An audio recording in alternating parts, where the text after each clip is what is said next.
The afternoon sun bakes the gravel at the Federal Military Training Center's range, heat shimmering like invisible waves. You could almost surf if you were part mirage, part lunatic.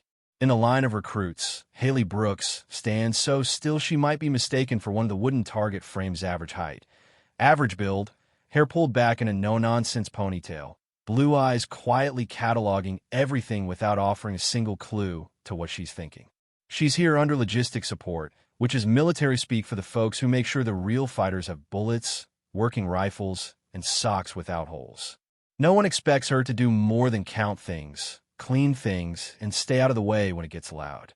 But today, a drill instructor named Martinez, who treats condescension like it's part of his morning cardio, has decided all personnel, including logistics, should be evaluated on basic marksmanship. Translation: this is about to be a live-fire comedy show for the combat trainees, with the support staff as the punchline. He calls Haley forward, voice carrying across the range like he's introducing the halftime act at a county fair. The combat recruits are already making bets whether she'll drop the rifle, which end she'll point at the target, and whether she might just hit a burr by accident. Somewhere, historians still argue whether this kind of morale-building exercise is cruel hazing or a time-honored tradition. Haley picks up the rifle, checks it with mechanical precision, loads her 5 rounds, and steps into a stance that looks fine. Not terrible, not like a Hollywood extra who's never touched a firearm just fine. Martinez smirks, announces the target is 50 meters away, and tells her to try not to embarrass herself too badly, which is like telling a fish to try not to get wet. She lines up her first shot, takes what seems like forever, breathes out bang. Binoculars come up. The paper target remains pristine, not even a nick. The laughter is instant and merciless. Second shot miss. Third miss. Fourth miss. Fifth miss. The combat trainees are now comparing her to stormtroopers, water gun champions, and possibly that one ant who thinks Call of Duty is about jury duty. Even a few logistics folks are shaking their heads. Haley just sets down the rifle, same unreadable face she had walking in. Martinez gestures to her like a bad game show, host revealing the losing contestant. The crowd starts to break apart until Range Safety Officer Williams, who's seen enough firefights to know the smell of trouble, frowns, walks past the untouched paper, past the frame, and stops at the back wall. Embedded in the concrete at chest height are 5 holes you could cover with a quarter. He traces the impossible trajectory back toward the firing line, turns pale, and whispers to Martinez, "Check the back wall." And just like that, the laughter dies. Martinez's smirk fades like cheap paint in the rain as he peers past the target and spots those 5 perfect impacts, each one drilled through a gap barely the width of a fingernail between the paper and the frame. The math alone makes your head hurt. 50 meters, 2 millimeters of clearance, and not a single stray mark. The combat trainees who'd been halfway to posting memes now look like they've accidentally stepped into a documentary about UFO sightings. Private Johnson, who'd bet $20 she wouldn't hit anything but dirt, mutters, "That's not possible," which is a phrase soldiers really hate saying out loud. Before Martinez can regain his bark, Williams has already radioed for a certain Staff Sergeant Miller, the kind of man who walks like every step is classified. He's not from training command. His uniform is stripped of the usual insignia, and his eyes scan the scene with the precision of someone who's counted exits before shaking your hand.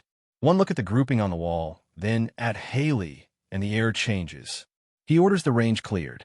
Martinez tries to protest, but Miller shuts him down with a look that historians still argue could curdle milk at 20 paces. 15 minutes later, it's just Miller and Haley. She hasn't moved, hasn't spoken, hasn't blinked any more than necessary. Then, like the opening of a secret door, she smiles, not the polite smile she's used in the cafeteria line, but something sharper. "Hello, Marcus," she says, voice different now, carrying a weight that bends the air around it. Miller exhales, half amusement, half disbelief. "7 years we've been looking for you." "I wasn't hiding," she answers, which is a little like a crocodile saying it wasn't lurking. It was just floating with intent. The name comes next, crack and whisper. It's not in any official record, but in the classified folklore of certain special operations units. It's spoken like a half-joke, half-prayer. A sniper who could thread a bullet through a keyhole in a hurricane, who never missed a target that mattered. Supposedly killed in action during a Black Ops mission in Siriano Survivors. No intel recovered. Haley tilts her head, eyes narrowing. There were survivors, she says, just not the ones you expected.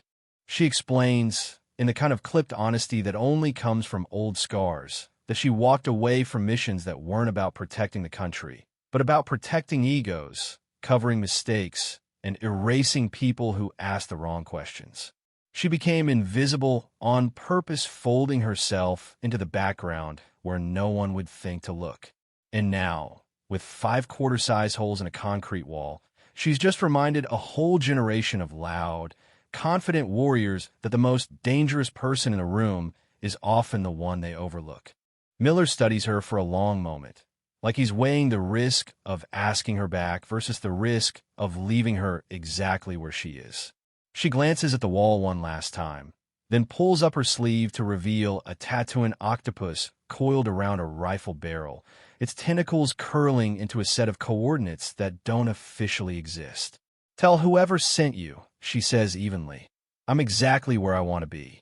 And if they got a problem, they can come find me." Then she walks off, slipping back into the camouflage of routine, leaving Miller with nothing but the sound of her boots and 5 holes in stone that defy probability. Officially, nothing happened that day. The range report reads like it was written by someone who'd never seen a miracle standard evaluation, standard results. Unofficially, the place starts to change. Combat trainees who once joked about support staff now go silent when Haley passes. Private Johnson, who'd once been the loudest heckler, watches her like she's an unexploded shell. Corporal Evans stops making any jokes about logistics entirely. Word spreads in that quiet, viral way it does in the military through trusted whispers and the kind of knowing nods you only give after seeing something that rewrites the limits in your head. William starts asking Haley to help with advanced inspections that just happen to involve marksmanship theory. Anonymous notes appear under the doors of certain promising trainees' pages covered in corrections and suggestions that pull their scores up faster than any official class. Martinez is quietly shuffled into a desk job, while a small plaque goes up in the range office. "Check what's behind your target." No one admits to hanging it, but William smiles when asked, and Haley never says a word. Late at night, in a repurposed maintenance shed, small groups of special operations candidates receive unrecorded, off-the-books coaching. They emerge sharper, calmer, and with a peculiar new respect for people who don't look like heroes. Haley remains the ghost in the machinery part mentor, part myth. Miller drops by twice more, always observing from the edges, filing reports into systems that officially aren't there. Asset remains in place. Capabilities intact. Recommend non-interference. She keeps cleaning rifles, stocking ammo, and existing in the blind spots of everyone who hasn't learned better. And somewhere, a legend stays alive not in headlines or medals, but in the shift of an instructor's tone, in the widened eyes of a trainee who now thinks twice before laughing. Time has a way of sanding down even the sharpest moments, turning them into stories, then into half-remembered whispers, but some moments resist the erosion. On quiet afternoons when the range is empty and the wind rattles the target frames, someone will glance at the back wall and remember. They'll picture a woman who never raised her voice, who never asked for a stage, threading impossibility through a sliver of space no wider than a breath. They'll remember the pause that came after the laughter, the way the air felt heavier, more certain, as if everyone present had just glimpsed the outline of something vast beneath still water. Haley doesn't think about it shot least, not in the way others do. For her, the shot was just a shot.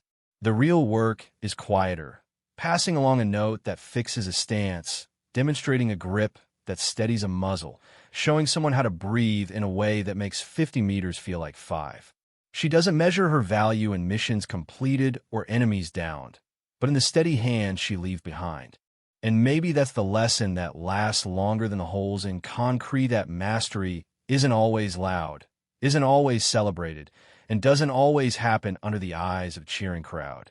Sometimes it's a whisper in the right ear, a correction on the right day, a reminder that the truest strength often wears the plainest face. So the range keeps running, the rifles keep firing, and Haley keeps moving through it, all unremarkable to those who don't know better, unforgettable to those who do. And if you happen to look past the paper one day and see 5 perfect holes in a place they shouldn't be, you'll understand. Some legends aren't gone. They're just quiet.